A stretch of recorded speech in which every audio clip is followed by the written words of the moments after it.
A point source of radiation power O is placed on the axis of completely absorbing disk.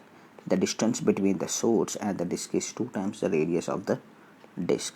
Find the force that light exerts on the disk. Radiation pressure acting on the disk because of absorption will be nothing but I by C, where I stands for intensity and C is the speed of light. So where pressure is nothing but force per unit area. So F, force exerting on the disk, will be nothing but IA by C. Intensity is nothing but power per unit area. Point source will generate a wave front in spherical shells. I am assuming a spherical shell where it is circumscribing the disk. The distance between the source and the center of the disk is, let's say, L, and the radius of disk is R. So the radius of the spherical shell, small r, is nothing but under root r square plus L square. Now part of wavefront from point 1 to 2, it is getting absorbed by the disk.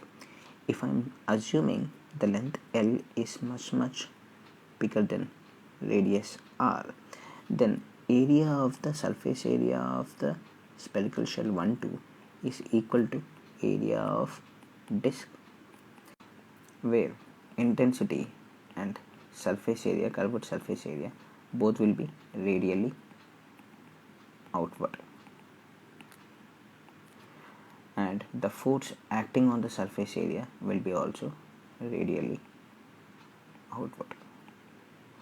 Now if we substitute all the values in the equation, where F equal to power per surface area 4 pi r square into pi capital R square divided by C will be nothing but P R square divided by 4C into R square plus L square.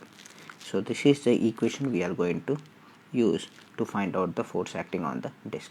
Again, remember the assumptions we made is the length is much bigger than radius, and the surface area of the spherical shell absorbed by the disk is almost same as the area of the disk itself.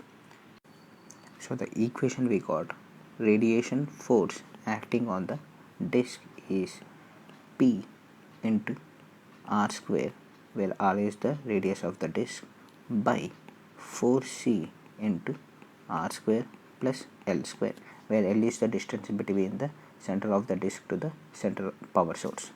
Now L is given as 2R.